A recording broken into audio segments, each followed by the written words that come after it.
దానికి ముందు వారం రోజుల ముందు అవుతా నేను మాట్లాడాను. అంత పేరు ప్రఖ్యాతులు ఉన్నాయి. కానీ ఆమెన్న మాట ఆ రోజు నాకు గుర్తొచ్చింది. ప్రజలు నన్ను చూసినట్లు నన్ను నేను చూసుకోలేను. ప్రజలు ఆమెను ఒక హీరోయిన్ లాగా చూశారు. ఆమె అందగత్తె, ఆమెకేం తక్కువ, ఆమెకు హోదా ఉంది, ఆమెకు హంగు ఉంది. కానీ ఆమెకి తెలుసు ఆమె ఉన్నటువంటి బాధ ఏంటి, ఆమెకి తెలుసు ఆమెకున్నటువంటి సమస్య ఏంటో. మీరు అనుకోవచ్చు డబ్బుంటే సమస్యలు ఉండవని, మీరు అనుకోవచ్చు పేరు ప్రఖ్యాతులుంటే సమస్యలు ఉండవని. కానీ డబ్బున్న వారికి సమస్యలున్నాయి, పేరున్న వారికి సమస్యలున్నాయి, విజయం సాధించిన వారికి సమస్యలున్నాయి. కానీ బయటికి ఎవడు కూడా సమస్య ఉన్నట్లు చెప్పుకోడు. బయటికి అంత హుషారుగా కనబడదు, బయటికి అంత హుందాతనంగా ఉంటారు. ఇంకో వ్యక్తి గురించి చెప్పి నేను పరిష్కారానికి వెళ్తాను.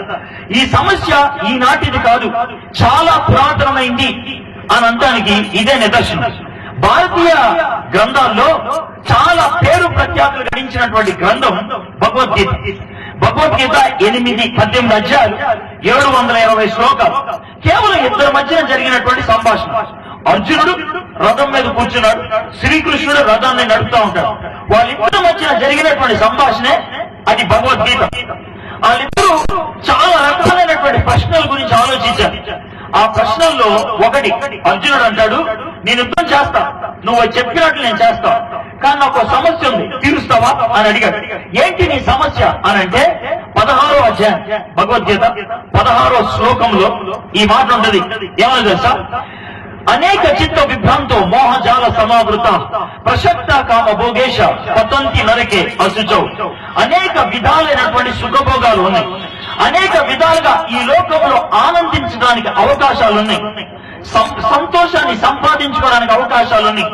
అవి పొందినంతసేపు బాగానే ఉంటది, అది అయిపోయిన తర్వాత నాలో మిగిలింది నరక వేదన, నాలో మిగిలింది బాధ. ఆ బాధను ఎవరు తొలగిస్తారు, ఆ బాధ నుంచి నన్ను ఎవరు బయటికి లాగుతారు అని అడుగుతున్నాడు అర్జునుడు. ఎందుకంటున్నాడు ఆ మాట? ఆయన సాధించినంతసేపు, సంపాదించినంతసేపు, అనుభవించినంతసేపు ఆనందాన్ని ఇచ్చి ఆ తర్వాత బాధను మిగిల్చేది ఏది? దాన్నే మన పూర్వీకులు, మన పెద్దలు ఏమన్నారు తెలుసా? పాపం అన్నారు. పాపం కొన్నటువంటి 3 విచిత్రమైన లక్షణాలు ఏంటి తెలుసా? చెయ్యకముందు అందంగా ఉంటుందంట, చెయ్యకముందు రా నువ్వు చెయ్యి అని చెప్పడానికి అందంగా కనబడుతుందంట. చేసినంతసేపు ఆనందాన్ని ఇస్తుందంట, చేసినంతసేపు ఆనందాన్ని ఇస్తుందంట. అయిపోయిన తర్వాత ఆవేదన మిగులుతుందంట, అయిపోయిన తర్వాత ఆవేదన మిగులుతుంది. మీరు ఆలోచించండి, మీ జీవితంలో మీరు ఇదే అనుభవించారు. చేస్తే బాగుండు, చేస్తే బాగుండు, తింటే బాగుండు, చూస్తే బాగుండు, తాగితే బాగుండు అని అనుకున్నారు. అది ముందు అందంగా కనబడింది, చాలా ఆసక్తికరంగా కనబడింది, ఆహ్వానించింది, దా దా అని పిలిచింది. చేసినంతసేపు, అనుభవించినంతసేపు, చూసినంతసేపు శ్రద్ధగా ఉంది. కానీ బయటకు వచ్చినప్పుడే తలనొప్పి వస్తుంది, బయటకు వచ్చినప్పుడే నరక వేదన అనుభవిస్తాం, బయటకు వచ్చినప్పుడే చీ ఎందుకు చేశాను దీన్ని అని అనిపిస్తాం. దీన్నే గిలి అంటారు, దీన్నే అపరాధ భావం అంటారు. మానవుడుకున్నటువంటి విచిత్ర లక్షణం ఏంటి తెలుసా? ఈ అపరాధ భావాన్ని లోనే ఉంచుకుంటారు, బయటికి మాత్రం హూందాతనంగా ఉంటారు, బయటికి మాత్రం గాంభీర్యాన్ని ప్రకటిస్తారు, బయటికి మాత్రం హుషారుగా కనబడతారు. ఒకవేళ మీరు అటువంటి పరిస్థితుల్లో ఉంటే ఈ రోజు కనిపించినప్పటికీ లోన మాత్రం బాధను అనుభవిస్తూ ఉంటారు, నరక వేదాన్ని అనుభవిస్తూ ఉంటారు, హింసను అనుభవిస్తూ ఉంటారు. దీన్ని ఎవరూ తప్పించుకోలేరు. దీన్ని బట్టి చాలా మంది ఒంటరితనంలో ఉంటారు. ఒంటరితనం అంటే మనుషులు లేకుండా ఒక్కళ్ళే ఉండడం అని కాదు. ఒంటరితనం అనేది ఏంటంటారు తెలుసా? ఎంతమంది మధ్యన కూడా మన చుట్టూ చాలా మంది మనకు తెలిసిన వాళ్ళు ఉన్నప్పుడు కూడా మన బాధ ఏంటో వాళ్ళకి చెప్పుకోలేకపోతే దాన్ని ఒంటరితనం అంటాం. మనల్ని అర్థం చేసుకోగలిగే వాళ్ళు మన చుట్టూ లేకపోతే దాన్ని ఒంటరితనం అంటాం. మన తప్పుని చెప్పుకుంటే వాళ్ళు అంగీకరిస్తారో లేదో అనే భయం, అనే భీతి. భార్య భర్తలు ఒకరి గురించి ఒకరు పూర్తిగా చెప్పుకోలేరు, అన్నదమ్ములు ఒకరి గురించి ఒకరు పూర్తిగా చెప్పుకోలేరు, స్నేహితులు ఒకరి గురించి ఒకరు పూర్తిగా చెప్పుకోలేరు. చెప్పుకుంటే చీకొడతారేమో అనే భయం, చెప్పుకుంటే మనల్ని తరిమేస్తారేమో అనేటువంటి భయం, మనల్ని కాదు అంటారేమో భయం. ఆ భయాన్ని అర్జునుడు అన్నాడు నరక వేదన. ఆ నరక వేదన నుంచి నన్ను ఎవరు బయటకు లాగుతారు? ఆ నరక పరిస్థితుల్లోంచి నన్ను అవుతారు అని అరుస్తూ ఉంటారు. అందుకే మన పూర్వీకులు ఈ నరక వేదాన్ని నుంచి బయటికి తీసుకురావడానికి ఒక ప్రార్థన నేర్పించారు. మీలో కొంతమంది ఈ ప్రార్థన వినుంటారు కూడా. మన భారతీయ సంస్కృతిలో ఈ ప్రార్థనకి చాలా విలువ. సోమ జ్యోతిర్గమయ మృత్యోర్మ అమృతాంగమయ ఓం శాంతి శాంతి శాంతి నా గతం అయోమయం. మనం ఎప్పుడైనా ఒంటరిగా కూర్చొని గతం గురించి ఆలోచిస్తే మనం సాధించినటువంటి విజయాలు గుర్తుకురావు. గతం గురించి ఆలోచిస్తే ప్రజలు మెచ్చుకున్నటువంటి సన్నివేశాలు, గతం గురించి ఆలోచిస్తే మనకి ప్రజలు తిట్టిన సన్నివేశాలు గుర్తొస్తాయి, ప్రజలు మనల్ని దూషించిన సన్నివేశాలు గుర్తొస్తాయి, కానీ మనల్ని మెచ్చుకున్న సన్నివేశాలు గుర్తుకురావు. అందుకనే మన పూర్వీకులు ఏమని చెప్పారంటే, మీరు ఎప్పుడైనా కూర్చొని గతం గురించి ఆలోచిస్తే నాకు గందరగోళంగా అనిపిస్తుంది. నేను చేసిన తప్పులు, నన్ను తిట్టిన సన్నివేశాలు, నేను ఓడిపోయిన సన్నివేశాలు గుర్తొస్తాయి. కాబట్టి ఈ గందరగోళం నుంచి ఎవరు బయటికి అవుతారు? ఇది గతం గురించి. కొన్ని భవిష్యత్తు గురించి ఆలోచిద్దాం ఉంటే ఎవరికైనా ఉండే భవిష్యత్తు ఒకటే, ఏదో దినాన మనం పోవాల్సింది. చావు గుర్తొస్తే భయం వేస్తుంది. చావు ఎక్కడికి వెళ్తుంది, నన్ను ఎక్కడికి తీసుకెళ్తుంది, ఇది ఇంకొక భయం. భవిష్యత్తు ఒక భయాన్ని కలిగిస్తే, గతం ఒక భయాన్ని కలిగిస్తే, ఈ రెండు భయాల మధ్యన మూడో భయం వస్తుంది. అసలు నేను ఎవరిని, నేను ఎందుకున్నాను, నా బతుకేంటి, నా జీవితానికి అర్థం ఏంటి, అసలు నా కష్టాలు ఎందుకు వస్తాయి, నా బాధలు ఎందుకు వస్తాయి? ఈ మూడు ప్రశ్నలకు జవాబు దొరికితేనే నాకు శాంతి. అద్భుతమైన ప్రార్థన. అశతోమ సద్గమయ నా గతం అయోమయం, తమసోమ జ్యోతిర్గమయ నా ప్రస్తుతం అంధకారం, మృత్యోర్మ అమృతాంగమయ నా భవిష్యత్తు మరణ భయం. ఈ మూడింటికి పరిష్కారం దొరికిన దినాన్న నాకు శాంతి లభ్యమవుతుంది అని అన్నారు. ఈ సమస్యకు రావడానికి కారణం ఒకటే, మళ్ళీ పాపం. చెయ్యకూడదు అనుకున్న దాన్ని చేసేసాం, అందంగా కనబడింది కదా అని చేసేసాం. నరక వేదాన్ని తెచ్చిపెట్టింది, మనలో అయోమయాన్ని తెచ్చిపెట్టింది. అందుకనే ఇంకో ప్రార్థన నేర్పించారు. ఆ దేవుడి దగ్గరికి వెళ్ళి, ఆ పాపం నుంచి నన్ను విముక్తుని చేయమని. పాపోహం పాపకర్మాహం పాపాత్మం పాప సంభవే త్రాహిమం. దేవ శరణాగత వత్సల్యం. పాపపు ఊహలు, పాపపు చేష్టలు, పాపములో చస్తున్నా దేహి అని నీ దగ్గరకు వచ్చా, నన్ను విమోచించవని దేవుణ్ణి అడిగా. దేవుణ్ణి ఎందుకు అడిగావో తెలుసా? మనుషుల్లో ఎవరు కూడా మన సమస్యను పరిష్కరించేవాడు లేడు. మనుషులందరికీ అదే సమస్య ఉన్నది. మనం ఆ పొలం కొట్టుకెళ్ళి చికెన్ ఇవ్వాలని అడుగుతావా? అడగం. ఎందుకంటే వాడి దగ్గర ఉండదు కాబట్టి. అదే విధంగా పెట్రోల్ షాప్కి వెళ్ళి బాబు వంకాయలు ఇస్తామని అడుగుతావా? అడగం, వాడి దగ్గర ఉండవు కాబట్టి. ఎవరి దగ్గర ఏం అడగాలో మనకు బాగా తెలుసు. దేవుడి దగ్గరికి వెళ్ళి అడిగాం, నా పాపాన్ని తొలగించవా అని. ఎందుకు అడిగావు తెలుసా? దేవుడు ఒక్కడే మన పాపాన్ని పరిష్కరించగలడు. దేవుడు ఒక్కడే మన సమస్యల్ని తొలగించగలడు. మరి ఆ దేవుడు ఎవరు? ఎందుకనంటే భారతదేశంలో దేవుళ్ళు చాలా ఎక్కువ మంది, దాంతో అనుమానం లేదు. దేవుళ్ళు ఎక్కువ మంది కాబట్టి ఎవరు నిజమో అనేదే సమస్య. నాకెప్పుడు కూడా దేవుళ్ళు ఎక్కువ అనే దాన్ని ఎలా వర్ణిస్తాను తెలుసా? ఒకవేళ మీరు బస్సు ఎక్కారనుకోండి, బస్సులో ఒకటే సీట్ ఖాళీ ఉందనుకోండి, ఏం చేస్తారు? గబుక్కని కూర్చుంటారు. ఎందుకంటే ఇంకెవరు వచ్చి కూర్చుంటాడేమో, కూర్చొని అమ్మయ్య సీటు దొరికిందిరా అనుకుంటారు. ఇది బాగా ఉంది.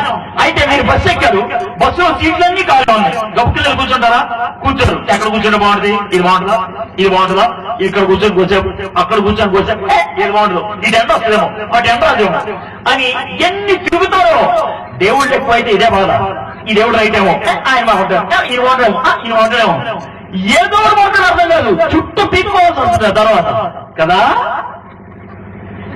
మనకి అవకాశాలు ఎక్కువైతే నిర్ణయాలు తీసుకోవడం చాలా కష్టం. అందుకే ఎలాగా ఏ దేవుడు రైట్ అనేది మనం తెలుసుకోవాలి. ఒక మాట ఏమంటే అసలు గొడవ ఎందుకండి? అందరి దేవుళ్ళు రైట్ అంటే పోనే ఉంటుంది, బాగానే ఉంటది, కానీ అందరి దేవుళ్ళు రైట్ కాదు, అది విషయం. అందరేమో మనకి మంత్రులు చాలా మంది ఉంటారు, ప్రధానమంత్రి ఒక్కడే ఉంటాడు. మనకి మంత్రులు చాలా మంది ఉంటారు, ముఖ్యమంత్రి ఒక్కడే ఉంటాడు. ఉండకూడదా? ఉంటాను వీళ్ళు ఉంటే ఆయన ప్రధానమంత్రి అందరూ, అవునే కదా? అన్నారు కదా, ప్రధాన అంటే ఒక్కడే, ముఖ్య అంటే ఒక్కడే, ఇద్దరు ఉంటారు వీళ్ళు. దేవుడు అంటే సర్వశక్తిమంతుడు. నెత్తి మీద ఉండేవాడు. నెత్తి మీద ఇద్దరు ఉండలేరు, ఒక్కడే ఉంటాడు. ఆ ఒక్కడు ఎవరు అనేదే ప్రశ్న. ఏమంటే నలుగురు పెట్టుకుంటారంటే పొదలు, నలుగురు ప్రధానమంత్రులు పెట్టుకుంటే దేశాన్ని 4 ముక్కలు చేస్తారు. అర్థమైందా? 3 ముఖ్యమంత్రులు చేస్తే అరే నువ్వు తెలంగాణ చూసుకోరా, నేను ఆంధ్ర చూసుకుంటావు, నువ్వు రాయలసీమ చూసుకోరా అంటారు. ఏ గొడవ లేకుండా మన రాష్ట్రం 3 ముక్కలు అయ్యింది. 3 ఉంటే అవును. అందుకే ఒక్కడే పెడతాడు. అందుకే ఒక్కడే. దేవుడు ఒక్కడే. ఆ దేవుడు ఒక్కడే ఎందుకంటే దేవుడు సర్వశక్తిమంతుడు కాబట్టి. ఆ దేవుడు మానవుడికి పరిష్కార మార్గాన్ని ఒకటే ఇస్తాడు. అబ్బో మరి నాకేదో కోపం వస్తుంది. 10 ఇవ్వకూడదా? ఇవ్వకూడదు. ఎందుకు ఇవ్వకూడదు అంటారు? దేవుడు ఏదైనా ఒక మార్గాన్ని ఎంపిక చేసుకుంటే అది రైట్ అయిపోవాలి. రెండో మార్గాన్ని ఎందుకు ట్రై చేస్తాడు తెలుసా? మొదటిది పని అవ్వకపోతే. దేవుడు రెండోసారి ఎందుకు వస్తాడు తెలుసా? మొదటిసారి పని అవ్వకపోతే. అంతే కదా? అవునా కదా? మరి దేవుడు ఒక్కసారి వచ్చినప్పుడు పని అవ్వలేదంటే ఆయన దేవుడు కాదు. ఓడిపోయాడంటే ఆయన దేవుడు కాదు. చేత కాలేదంటే ఆయనకి దేవుడు కాదు. పని అవ్వలేదంటే ఆయన దేవుడు కాదు. దేవుడు ఒక్క దెబ్బతో పరిష్కారాన్ని ఇవ్వాలి. ఇది మనకున్నటువంటి జ్ఞానం చెప్తుంది. సో వీటన్నిటినీ దృష్టిలో పెట్టుకొని ఇంతకీ ఆ దేవుడు ఎవడబ్బా? నా సమస్యను పరిష్కరించేవాడు ఎవడు? నేను ఎవరి దగ్గరికి వెళ్ళి ప్రార్థన చేయాలి? ఆయన దగ్గరికి వెళ్ళి ప్రార్థన చేస్తే పని అవుతుందా? ఇది మీకున్నటువంటి ప్రశ్న. ఈ ప్రశ్నకు నేను జవాబు ఇవ్వడమే కాదు, అది పనబుద్ధి అని అనడానికి నా జీవితాన్ని మేము ముందు పెడతాం. ఇది నేను చేసేటువంటి పని. సరే, మరి బైబిల్ లోకి వెళ్ళక ముందు యజుర్వేదంలోకి వెళ్ళాలనుకుంటున్నాను. యజుర్వేదం అంటే మన హైందవ ధర్మంలో ఉన్నటువంటి 4 వేదాల్లో 2వ వేదం. ఈ యజుర్వేదం అంతా పూజల గురించి. ఈ యజుర్వేదం అంతా కూడా ఏ సమస్యలో ఎటువంటి పూజ చేయాలో అక్కడ రాశారు. ఆ పూజల్లో ఒక పూజ మానవుల కళ్యాణం. కళ్యాణం అంటే శుభం. మానవులకి మంచి కలగడానికి ఒక పూజ జరిగితే, ఒక యజ్ఞం జరిగితే ఆ మానవులందరికీ శుభం కలుగుద్ది అని ఆ యజుర్వేదం చెప్తుంది. అప్పుడు మీలాంటి వాళ్ళు ఏమంటారు తెలుసా? సార్ ఇంతకీ ఆ పూజ ఏంటి సార్? చెప్పాను, మనం చేసి పడేచ్చారు. ఆ పూజ ఎవరు పడితే వాడు చేయడానికి వీలేదు. ఆ పూజ చేయడానికి ఒకడే అర్హుడంట. ఎవరు? సాక్షాత్తు భగవంతుడే వచ్చి పూజ చేయాలి. సాక్షాత్తు భగవంతుడు ఎలా చేస్తాడండి? ఆ పూజ చేయడానికంటే భగవంతుడు మనిషిగా ఈ లోకములోకి రావాలి. భగవంతుడు మనిషిగా ఈ లోకానికి రావటమే అవతారమెత్తడం అంటారు. అవతరించడం అంటారు. మనిషిగా అవతరించి ఆ పూజ చేస్తే, ఆ పూజను మన జీవితంలో అన్వయించుకుంటే అప్పుడు మనకి పరిష్కారం దొరుకుతుంది. మరి ఆయన ఎవరు? ఆ పూజ ఏంటి? ఆ పూజ జరిగిందా? ఇవి ఈ ప్రశ్న. ఆయన పేరు ప్రజాపతి అని అన్నారు. ప్రజాపతి వేదంలో అనేసారు. ప్రజాపతి వస్తే పరిష్కారం దొరుకుద్ది అని. మరి వేదాల్లోనే చాలా మంది ప్రజాపతి అని పేరు పెట్టేసుకున్నారు. ప్రజాపతి అని పేరు పెట్టుకున్న వాళ్ళంతా కూడా దేవుడైపోతాడా? కాదు. అందుకే వేదంలో ఏమని చెప్పాలంటే ప్రజాపతి అని పేరు పెట్టుకుంటే కాదు, ఆయనకి కొన్ని లక్షణాలు ఉండాలి, ఆయన కొన్ని పనులు చేయాలి, ఆయనలో ఇవి ఉండాలి అని 1 కాదు 2 కాదు 1000 ఇచ్చారు. ఇప్పుడు నేను వస్తున్నాను అనుకోండి మీ ఊరు, ఏమండి మీరు ఎప్పుడు నన్ను చూడలేదు. అప్పుడు మీరు అడుగుతారు, ఎప్పుడు వస్తారండి, ఎలా వస్తారండి, ఏ రంగు షర్ట్ చేసుకుంటారండి, ఎంత ఎత్తుంటారండి, నెత్తి మీద ఎంటుకలు ఉంటాయండి లేదండి, ఇన్ని అడుగుతారు మీరు. ఎందుకు? నన్ను గుర్తుపడతారు. అదే విధంగా మరి ప్రజాపతి వస్తున్నాడు అనుకో, ఆయన మీరు ఎలా గుర్తుపట్టాలి అంటే 1000 లక్షణాలు ఇచ్చారు. 1000 చెప్పడానికి నా ఓపిక లేదు, వినటానికి మీకు అంత ఉండదు. కాబట్టి కొన్ని చెప్తాం. కొన్ని అవి ఎవరికి ఉన్నాయి అనేది మనం చూద్దాం. ఆ లక్షణాల్లో ఒక 4 మీ ముందు పెడతానే. 4.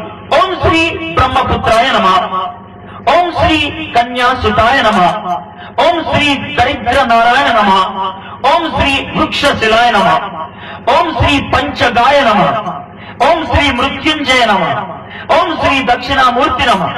నేను సంస్కృతంలో వేదంలో ఉన్నటువంటి ఆ శ్లోకాన్ని, ఆ పూజ పదాన్ని మీ ముందు పెడతాను. దీని అర్థం కూడా చెప్తాను. వీటి అర్థం కూడా మొదటి ఓం శ్రీ నమః ప్రతిదానికి ఉంటుంది. ఓం శ్రీ నమః ఈ ఎందుకు ఉపయోగిస్తారంటే పూజ కోసం, గౌరవం కోసం, ఆయన్ని అభినందించడం కోసం. మధ్యలో ఉన్నది ఆయన గుణగణం, ఆయన లక్షణం, ఆయన ఏంటో. మొదటిది ఏంటి తెలుసా? బ్రహ్మ పుత్రుడు. పుత్రుడు అంటే ఏంటి? కొడుకు. బ్రహ్మ అంటే ఎవరు? దేవుడు. ఆయన దేవుడికి కొడుకు అవ్వాలి. అయిపోవాలంట. అంటే దేవుడికి ఒక భార్య ఉంటది, వాళ్ళిద్దరు కలిస్తే కొడుకు పుడతారన్నా? కాదు. దేవుని కొడుకు అని ఎందుకన్నారు తెలుసా? కాకి పిల్ల పుడితే ఏం పుడుతుంది? కాకే. పిచ్చికి పిల్ల పుడితే పిచ్చికే. కుక్క పిల్ల పుడితే కుక్కే. దేవుడికంటూ కొడుకుంటే వాడు దేవుడు.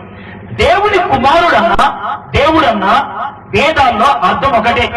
బైబిల్ కూడా దేవుని కుమారుడు, దేవుడు అనే దాన్ని ఒకదానికే వాడుతూ ఉంటాడు. అర్థమైందా? ఆయన దేవుని కుమారుడు అయి ఉండాలి. ఇది మొదటి. రెండోది కన్యా సుతుడు. కన్య అంటే పెళ్లి కాని అమ్మాయి, సుతుడు అంటే కొడుకు. పెళ్లి కానోడికి కొడుకై ఉండాలి. ఇది రెండవది. ఎందుకని పెళ్లి కానోడు కొడుకై ఉండాలి? ఇప్పుడు మనం మామిడి విత్తనం వేస్తే మామిడి చెట్టు వస్తుంది, జామ విత్తనం వేస్తే జామ విత్తనం వస్తుంది. మనం ఎందుకు పాపాలు చేస్తున్నాం తెలుసా? మన విత్తనం, మన నాన్న దగ్గర నుంచి వచ్చిన విత్తనం పాపం. కాబట్టి మనల్ని విమోచించేవాడు పాపము లేనివాడై ఉండాలంటే ఆయన విత్తనం పాపం కాకుండా ఉండాలి. అందుకే ఆయన కన్యకు పుట్టారు. ఇది వేదం చెప్పింది. ఇది రెండోది. మూడోది ఓం శ్రీ దరిద్ర నారాయణ నమః. నారాయణుడు అంటే కొండ మీద ఉండేవాడు. నారాయణుడు అంటే సకల భోగాలు కలిగిన వాడు, ధనవంతుడు. నారాయణుడు మరి ఆయన ఏమండాలంట? దరిద్రుడు అవ్వాలి. దరిద్రుడు అంటే ఏమీ లేనోడు, పేదోడు అవ్వాలి. అందరికంటే తక్కువ స్థాయిలోకి వెళ్ళిపోవాలి. ఇది మూడోది. ఓం శ్రీ వృక్ష శిలాయ నమః. వృక్షం అంటే చెట్టు, శిలాయ అంటే వేలాడదీయబట్టం. చెట్టుకి ఆయన్ని వేలాడదీయాలంట, చెట్టుకి ఆయన్ని అతికించాలంట. ఓం శ్రీ పంచగాయ నమః. పంచ అంటే 5, గాయాలు అంటే దెబ్బలు. 5 దెబ్బలు కొట్టాలంట ఆయనకి. ఎందుకని 5 దెబ్బలు? మనం 5 విధానాలుగా పాపం చేస్తాం. చూడకూడదు చూడటం, వినకూడదు వినటం, అనకూడదు అంటాం, తాకకూడదు తాకటం, ఆలోచించకూడదు ఆలోచించడం. 5 పద్ధతులు. దీన్నే పంచేంద్రియాలు అంటారు. అందుకనే 5 దెబ్బలు ఆయన ఏర్పడాలంట. అప్పుడు మన పాపానికి విముక్తి కలుగుతుంది. ఓం శ్రీ మృత్యుంజయ నమః. మృత్యుంజయ నమః అంటే మృత్యు అంటే చావు, జయం అంటే గెలవటం. చావుని జయించి పైకి రావాలి. ఎందుకో తెలుసా? పాపం వల్ల మనకి మరణం వచ్చింది, శిక్ష. కాబట్టి ఆ శిక్ష ఆయన అనుభవించి మనల్ని బయటికి తీసుకురావాలి. ఓం శ్రీ దక్షిణ మూర్తి నమః. మూర్తి అంటే దేవుడు, దక్షిణం అంటే కుడి పాశాన. దేవునికి సమానమైన హోదా తిరిగి ఆయనకి ఇవ్వాలి. ఇవి ఆయనకు ఉండాల్సినటువంటి ప్రాముఖ్యమైన 7 లక్షణాలు. అయితే నేను ఓ ప్రశ్న అడుగుతున్నాను.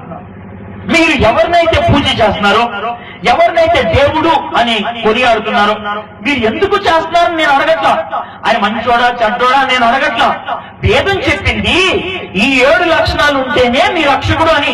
మీరు పూజ చేసే దేవుడికి ఉన్నాయి ఆ లక్షణాలు, లేకపోతే ఆయన దేవుడు కాదు, లేకపోతే ఆయన మిమ్మల్ని విమోచించడు.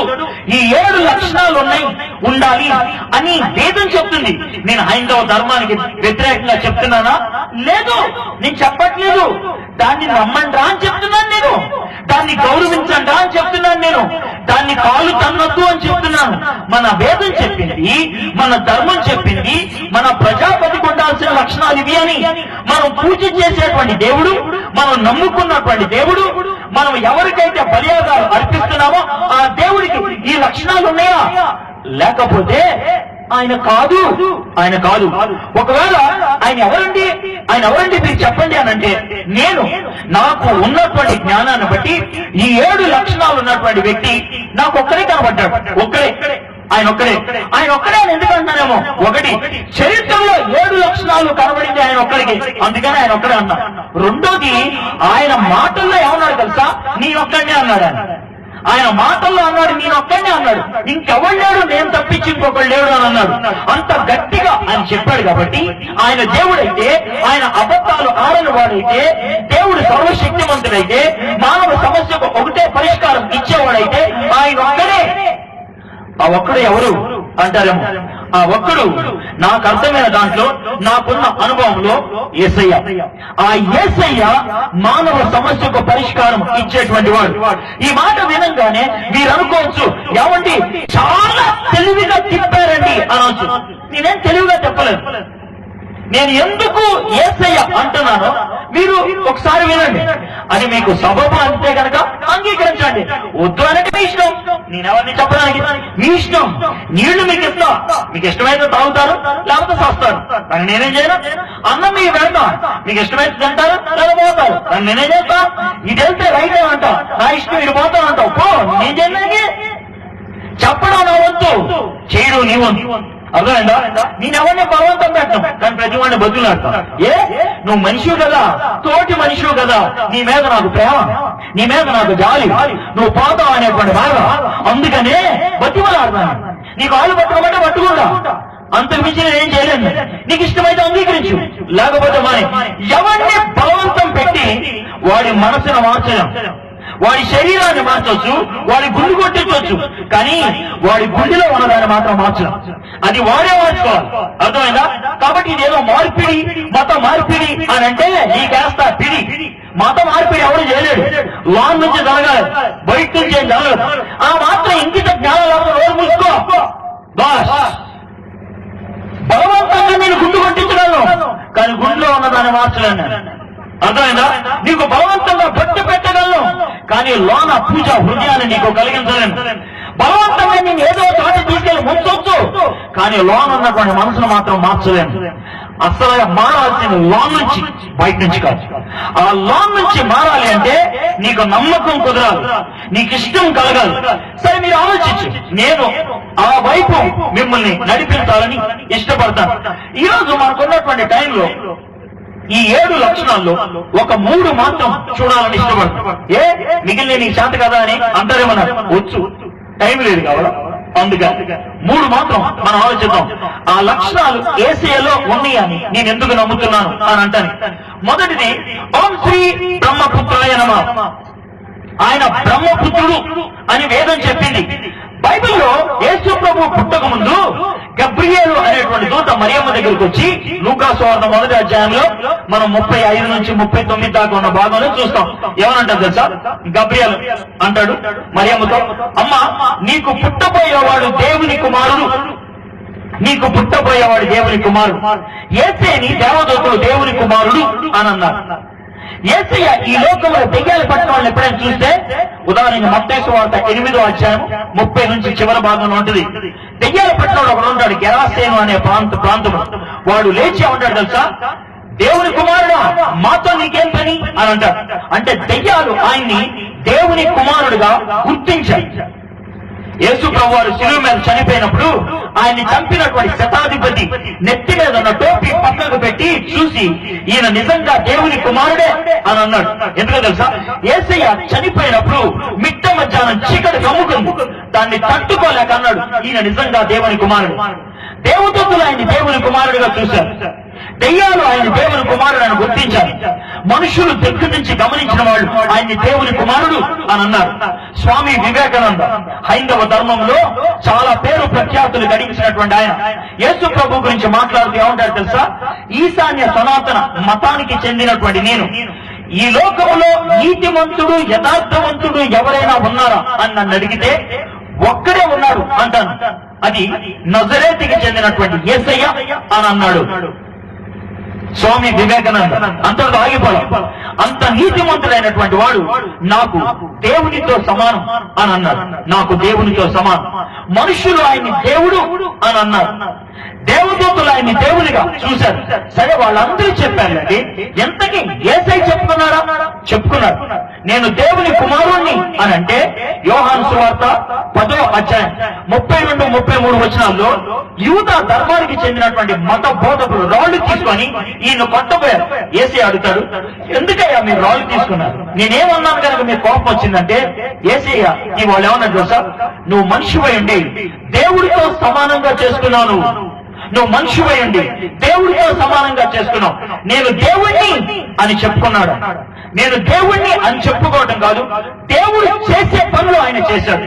దేవుడు చేసే పనులు ఏం చేశాడు తెలుసా?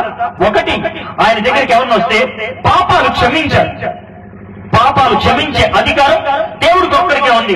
పవిత్ర గ్రంథమైన ఖురాన్ 2వ అధ్యాయం 162వ వచనంలో ఈ విధంగా ఉంటుంది, అల్లాహ్కి తప్పించి పాపాన్ని క్షమించే అధికారం ఎవరికీ లేదని, పాపోహం పాపకర్మాహం పాపాత్మం పాప సంభవే త్రాగిమాం దేవా శరణాగతవత్సల్యామని ప్రార్థన చేశాం పుండరీకాక్షుడికి. ఎందుకంటే ఆయన ఒక్కడే మన పాపాలు క్షమించగలడని. దేవుడు ఒక్కడే మన పాపాలు క్షమించగలడు. యేసయ్య అంటున్నాడు, నేను మీ పాపాలు క్షమిస్తున్నాను అన్నాడు. దేవుడు మాత్రమే చేయగలిగే పనులు యేసయ్య చేశాడు. ఆయన తుఫాన్ని చెయ్యి ఎత్తి చూపిస్తే ఆగిపోయింది, చచ్చిపోయిన వాళ్ళు పిలిస్తే లేచారు, కళ్ళు లేని వాళ్ళకి కళ్ళు అనుగ్రహించాడు, ఆయన మూగ వాళ్ళు మాట్లాడేటట్లు చేశాడు. దేవుడు ఆయన శక్తిని ప్రదర్శించాడు, మాటల్లో చెప్పుకున్నాడు. ఇది మొదటి. అందుకే యేసయ్య నేను నమ్మేటటువంటి దేవుడు అని చెప్తున్నా, మన రక్షకుడు అని చెప్తున్నా. ఒక్కటి ఉంటే సరిపోయిందా? లేదు, రెండోది కూడా ఉండాలి. ఓం శ్రీ కన్యాసుతాయ నమః. ఆయన కన్యకు జన్మించాలని వేదం చెప్పింది. యేసయ్య కన్యకి జన్మించాడని బైబిల్ చెప్తుంది. పవిత్ర గ్రంథమైన ఖురాన్ 3వ అధ్యాయం 54వ వచనంలో ఆయన కన్యకు జన్మించాడు కాబట్టి ఆయన పేరు మరియమ్మ తనయుడైన యేసు ఈసా బిన్ మరియం అనే అరబిక్ భాషలో రాశారు. ఎందుకో తెలుసా? ఆయన కన్యకు పుట్టాడని ఖురాన్ ఒప్పుకుంటుంది, కన్యకు పుట్టాలని వేదం అడిగింది, కన్యకు పుట్టాడని బైబిల్ చెప్పుతుంది. ఆయన కన్యక ద్వారా ఈ లోకంలోకి వచ్చాడు. జన్మతః ఆయనలో పాపం లేదు. ఆయన దేవుడు, ఆయన ఎన్నడూ పాపం చేయలేదు. ఈ లోకంలో ఎవ్వరూ విసరనటువంటి ఒక సవాలు ఆయన విసిరాడు. ఏమన్నాడు తెలుసా? నాలో ఎవరైనా పాపాన్ని ఎత్తి చూపించగలరా అని అడిగాడు. నాలో ఎవరైనా పాపాన్ని ఎత్తి చూపించగలరా అని. ఆయనలో పాపాన్ని ఎవడూ చూపించలేకపోయాడు. ఏదైతే 10 మంది చూపించారు కానీ ఏ ఒక్కరు రుజువు చేయలేకపోయారు. ఎందుకో తెలుసా? ఆయన పాపము లేనివాడు, జన్మతః పాపము లేనివాడు, కర్మతః పాపము లేనివాడు యేసయ్య ఒక్కడే. మూడో అతి ప్రాముఖ్యమైనది ఓం శ్రీ దరిద్ర నారాయణ నమః. ఆయన నారాయణుడు కానీ నా కోసం దరిద్రుడయ్యాడు. దేవుడు అని మనం ఎవరినంటాం? మీరు అనుదిన జీవితంలో ఎప్పుడైనా ఇక్కట్లో, ఇబ్బందులు, సమస్యలు ఉంటే ఎవరైనా వచ్చి సహాయం చేస్తే ఏమంటారు? దేవుళ్ళలాగా వచ్చావరా అంటారు. కింద పడిపోయినప్పుడు ఎవరైనా లేపడానికి వస్తే దేవుళ్ళలాగా వచ్చావరా అంటారు. దేవుడు అంటే ఎవరు? మనకి సేవ చేసినవాడు. దేవుడు అంటే ఎవరు? మనల్ని ఆదుకున్నవాడు. దేవుడు అంటే ఎవరు? మనం పడిన చోటికి వచ్చినవాడు. యేసయ్య కొండ మీద కూర్చొని కబుర్లు ఆడలేదు. ఆయన యేసయ్య మట్టంటకుండా ఉండలేదు. యేసయ్య నువ్వు ఎక్కడికి వచ్చావో అక్కడికి వచ్చాడు. నువ్వు ఎక్కడ పడిపోయావో అక్కడికి వచ్చాడు. ఆయన నువ్వు పడిన ప్రతి బాధను ఆయన పడ్డాడు. కాబట్టి ఆయన దగ్గరికి వెళ్ళి చెప్పుకుంటే అర్థం చేసుకుంటాడు. ఒక మాట ఉన్నది ఏం తెలుసా? బాధ ఉన్నప్పుడు ఆ బాధను ఎవరికైనా చెప్పుకుంటే ఆ బాధను వాళ్ళు అర్థం చేసుకోకపోతే నొప్పి ఎక్కువ అవుతాడు. ఉదాహరణ చెప్పమంటారా? మీకు ఎవరికైనా పిప్పి పన్ను ఉందా? పిప్పి పన్నుతో బాధపడుతున్నప్పుడు ఇలా పట్టుకొని ఉంటారు. నా లాంటి వాడు వచ్చాడనుకో, ఏమైంది అంటే పిప్పి పన్ను నొప్పి వస్తుందంటే ఏపా అని అన్నావు అనుకో, నీకు నొప్పి ఎక్కువైపోతుంది.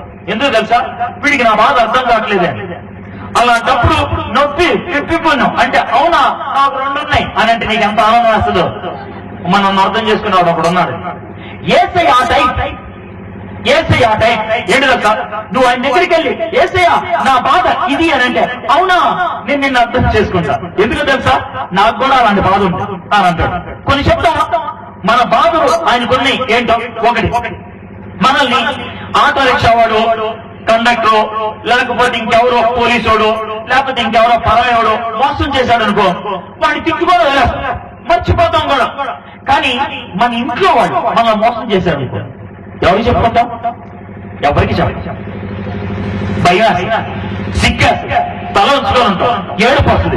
యేసయ్య దగ్గరికి వెళ్ళి యేసయ్య నేను బాగా నమ్మినా నన్ను మోసం చేశారు యేసయ్య, ఎంత బాధకుందో తెలుసా నాకు అని అంటే యేసయ్య ఉంటాడు తెలుసా? అవునా అది నాకు తెలుసు అంటాడు. నీకెలా తెలుసు? నాకు 12 మంది శిష్యులు ఉండేవాడు.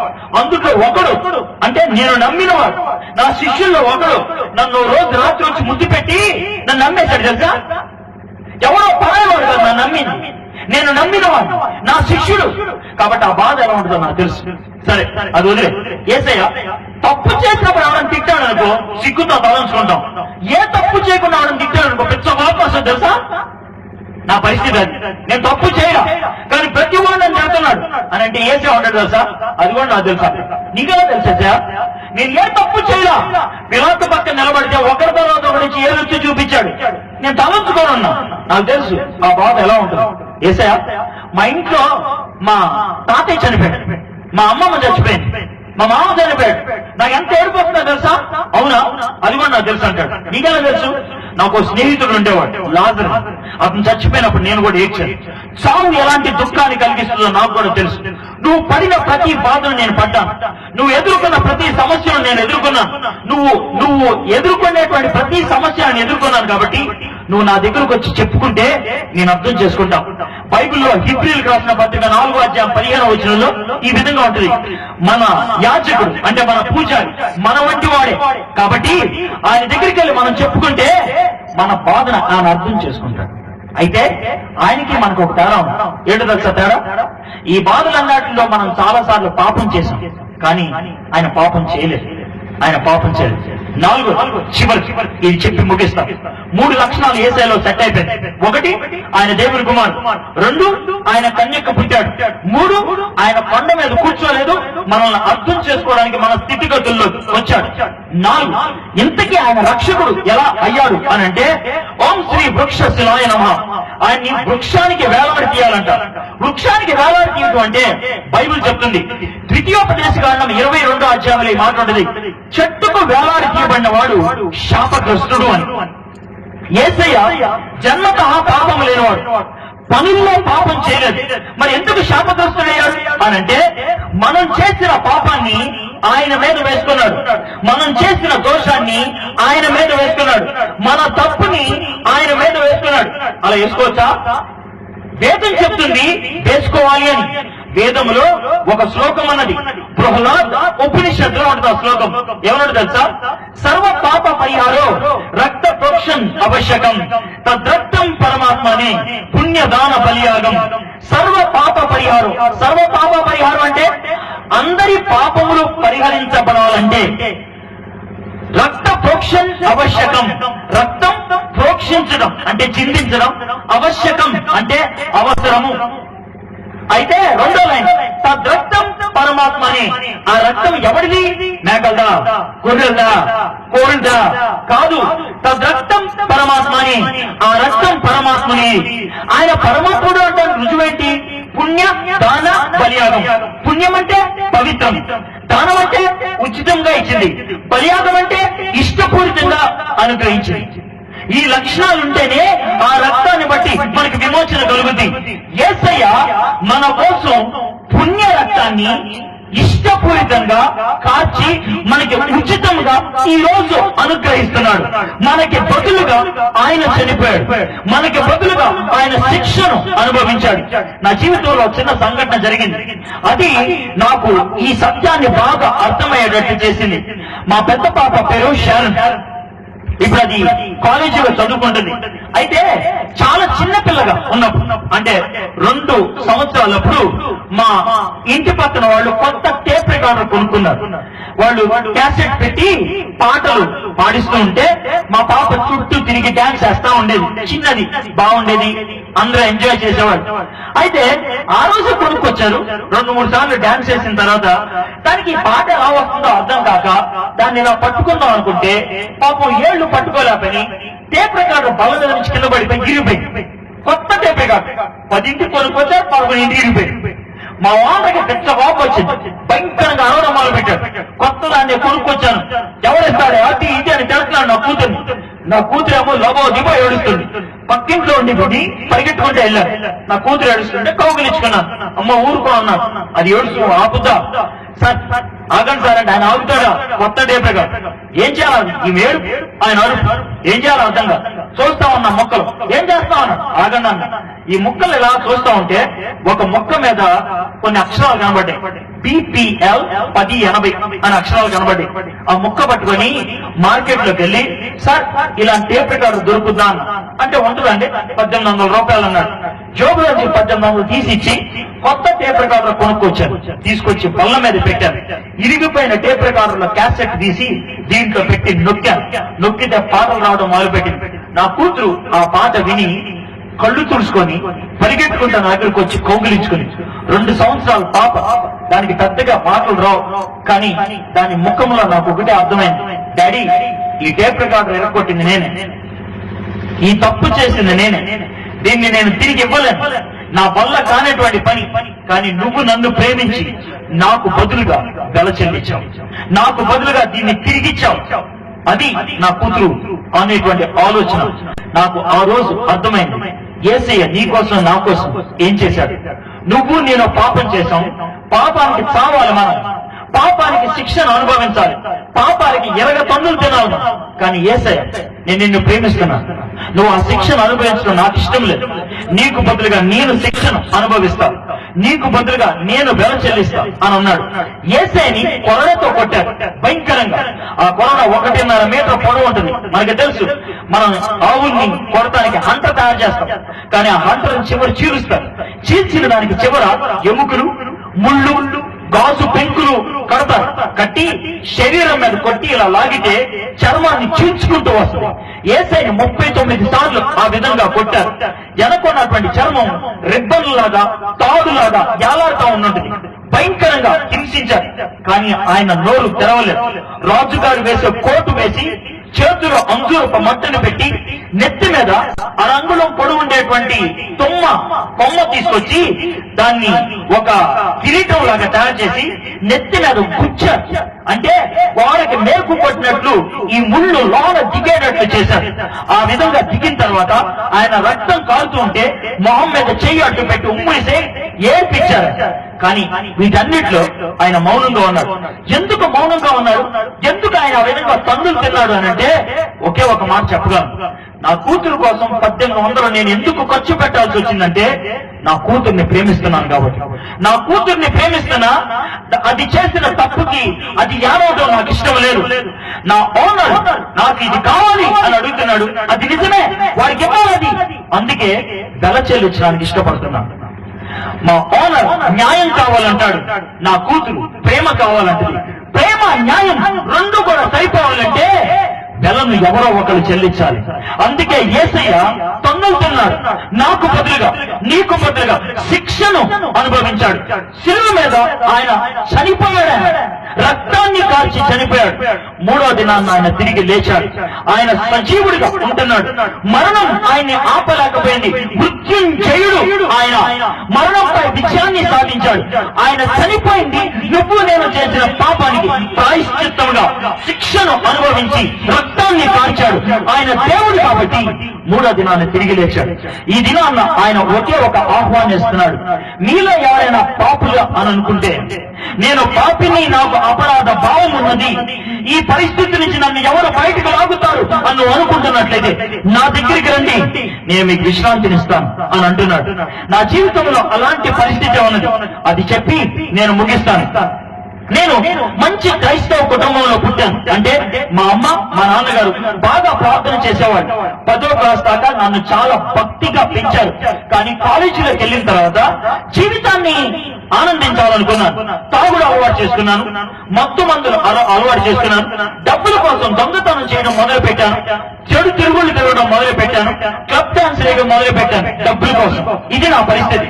ఒకరోజు కడుపు నొప్పి ఎక్కువైపోయింది, ఇంజక్షన్ లేదు, మత్తు దొరకలేదు, చచ్చిపోవాలనిపించింది. రైలు పట్టాల పక్కకి వెళ్ళి నిలబడుతున్నాను. రైలు బండి వస్తే దాని కింద తలకాయ పెట్టుకున్నాను. ఈలోగా వెనక నుంచి నా స్నేహితుడు లాగేశాడు. ట్రైన్ వెళ్ళిపోయింది. వాడు నన్ను కొట్టి ఆపాడు. వాడిని నేను తిరిగి కొట్టాను. నాకు చచ్చిపోవాలనుకున్నాను. వాడు నన్ను పక్కకి తీసుకెళ్ళి అడుగుతున్నాడు, ఎందుకు చచ్చిపోదాం అనుకున్నావురని. నా బాధ చెప్పాను. బతుకుందామంటే కడుపు నొప్పిరా, నేను బతికొండలేదు. మనుషుల ముందుకు వెళ్దామంటే నాలో అపరాధ భావం. బయటికి హుషారుగా కనబడుతున్నా, బయటికి సరదాగా కనబడుతున్నా. ఎడ్వర్డ్, నువ్వు ఎక్కడుంటే అక్కడ సరదా అని ప్రతి వాడు అంటాడు, కానీ ఎక్కడుంటే అక్కడ నాకు తెలుసు అని అంటే, వాడు నన్ను భుజం మీద చేయి వేసుకుని పక్కకు తీసుకెళ్లి, ఏసై దగ్గరికి రారా, ఏసై నీ బాధ తొలగిస్తాడు అని అడిగాడు. చెప్పాడు. ఎలా తొలగిస్తాడు అంటే, నువ్వు తప్పు చేశావు, తప్పుకి శిక్ష నీ మీద నువ్వు వేసుకుంటున్నావు. యేసయ్య అంటున్నాడు, ఆ శిక్ష నీ మీద నాకు పడటం ఇష్టం లేదు, నేను శిక్షను అనుభవిస్తాను అని. యేసయ్య సిలువ మీద చనిపోయాడ్రా. యేసయ్య నువ్వు సిలువ మీద చనిపోయింది నా కోసమే, ఆ పవిత్ర రక్తాన్ని కార్చింది నా పాప పరిహారార్థమే అని నువ్వు ఒప్పుకొని నన్ను క్షమించవా అని ప్రార్థన చేస్తే ఆయన నిన్ను క్షమిస్తాడ్రా, నీ జీవితంలోకి వస్తాడు, నీ జీవితాన్ని మారుస్తాడు అని అన్నాడు. ఆ రాత్రి నేను ప్రార్థన చేశాను, యేసయ్య నన్ను క్షమించు, నా జీవితంలోకి రా, నా జీవితాన్ని మార్చు అని అడిగాను. యేసయ్య నన్ను క్షమించాడు, నా జీవితాన్ని మార్చాడు. ఈ రోజు మీ ముందుకు వచ్చి ఈ విధంగా మాట్లాడుతున్నానంటే నేను పేరు కోసమో ప్రఖ్యాతుల కోసమో డబ్బు కోసమో వచ్చింది కాదు. డబ్బు కోసం అయితే ఈ మారుమూల గ్రామానికి రావాల్సిన అవసరం లేదు. పేరు ప్రఖ్యాతుల కోసం అయితే ఇంత చిన్న జనాంగం కోసం నేను రావట్లేదు. నేను వచ్చింది ఒకే ఒక కారణంతో, దేవుని ప్రేమ మీకు అందించాలి. మీరు ఎంతమంది నాకు అనవసరం, ఒక్క మనిషికైనా ఈ మాట చెప్పడానికి 100 కిలోమీటర్లు వెళ్ళమంటే నేనెంత. ఎందుకో తెలుసా, మనిషి ప్రాణం అంత విలువైంది, మనిషి జీవితం అంత విలువైంది, మీ జీవితం అంత విలువైంది. దేవుడు మిమ్మల్ని ప్రేమిస్తున్నాడు, అందుకే మిమ్మల్ని ఇక్కడ తీసుకొచ్చి కూర్చోబెట్టి ఈ మాటలు మీకు వినిపిస్తున్నాడు. మీరు ఈ మాటలు అర్థం చేసుకొని యేసయ్య నువ్వు నాకు కావాలి అని అంటే, యేసయ్య నేను పాపిని అని మీరు ఒప్పుకుంటే ఎంత ఘోర పాపినైనా యేసయ్య క్షమిస్తాడు. మీరు అనుకుంటున్నారేమో యేసయ్య క్రైస్తవుల కోసం వచ్చాడు అని. లేదు, ఆయన క్రైస్తవుల కోసం రాలేదు. ఎందుకంటే అలా చెప్తున్నారంటేనేమో, యేసయ్య ఈ లోకంలోకి వచ్చినప్పుడు ఒక్క క్రైస్తవుడు కూడా లేడు. యేసయ్య ఈ లోకంలోకి వచ్చినప్పుడు ఒక్క క్రైస్తవుడు కూడా లేడు. మీరు అనుకోవచ్చు యేసయ్య ఈ లోకంలోకి వచ్చింది చర్చి వాళ్ళ కోసమని. యేసయ్య చర్చి వాళ్ళ కోసం రాలేదు. యేసయ్య వచ్చినప్పుడు ఒక్క చర్చి కూడా లేదు. చర్చిలు క్రైస్తవులు తర్వాత వచ్చాయి. యేసయ్య మనుషుల కోసం వచ్చాడు. నువ్వు మనిషి అయితే చీమీనత్వం ఉంటే చాలు, ఆయన నీ కోసం వచ్చాడు. నీది ఏ మతమైనా సరే, నీది ఏ కులమైనా సరే, నీది ఏ జాతి అయినా సరే, ఆయన నిన్ను ప్రేమిస్తున్నాడు. చదువున్న వాళ్ళ కోసం వచ్చాడు అనుకుంటే పొరపాటు. ఆయన చదువున్న వాళ్ళ కోసం మాత్రమే రాలేదు. ఆయన కుష్టి వ్యాధి కలిగిన వాళ్ళని ముట్టి స్వస్థపరిచాడు. వ్యభిచారంలో పట్టబడినటువంటి స్త్రీలను తీసుకొచ్చి ఆయన గౌరవించి ఆయనకు ఉన్నత స్థానాన్ని కల్పించాడు. నువ్వు ఎటువంటి వ్యక్తివైనా ఆయన నిన్ను క్షమించడానికి ఇష్టపడుతున్నాడు. కానీ ఒకటి బైబిల్లో ఈ మాట చాలా స్పష్టంగా ఉంది, నేను హృదయం అనే ద్వారం దగ్గర నిలబడి తలుపు తట్టుచూ ఉన్నా. అంటే ఏంటి తెలుసా, ఈ మాటలు వింటూ ఉన్నప్పుడు నీలో ఒక చిన్న స్పందన కలగొచ్చు. ఈయన ట్రై చేస్తే ఎలా ఉంటుంది, ఈయనకి ప్రార్థన చేస్తే ఎలా ఉంటుంది, దాన్నే స్పందన అంటారు. అది కలిగినప్పుడు నోరు తెరిచి యేసయ్య నేను పాపి, నన్ను క్షమించు, నా హృదయంలోకి రా, నా జీవితాన్ని మార్చు అని అడిగితే నువ్వు వినినటువంటి మాటలు నీ జీవితంలో నిజమైనట్లు అనుభవించగలుగుతావు. అనుభవం మనకి చాలా ప్రాముఖ్యం. ఆ అనుభవం మన జీవితానికి తృప్తినిస్తుంది. ఆ అనుభవం మన జీవితానికి నిశ్చయతను అనుగ్రహిస్తుంది. ఆ అనుభవం కావాలి అంటే ఒకే ఒక మార్గం. ఈ రాత్రి యేసయ్య నా జీవితంలోకి రా అన్ను అడగగలిగి ఉండాలి. ఓ చిన్న సన్నివేశం చెప్పి నేను ముగిచ్చేస్తాను. ఇద్దరు స్నేహితులు చాలా కాలం తర్వాత కలుసుకున్నారంట. ఒకడు ధనికుడు, ఇంకొకడు పేదోడు. ఒకడు ధనికుడు, ఇంకొకడు పేదోడు. హోటల్లో భోజనం చేసిన తర్వాత ధనికుడు అన్నాడంట, నేను రా డబ్బులు కడతానన్నాడు. కట్టే అన్నాడంట, కట్టేశాడు. వాడు పర్సుతో పాటు ఒక చిన్న పిస్తోల్ వాడు పెట్టుకున్నాడంట ఆత్మరక్షణ కోసం.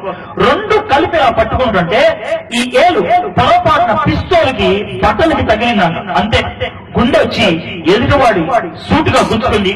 వాడు అక్కడికక్కడ కింద పడి చచ్చిపోయాడు. పోలీసులు వచ్చి తను జైల్లో పెట్టారు.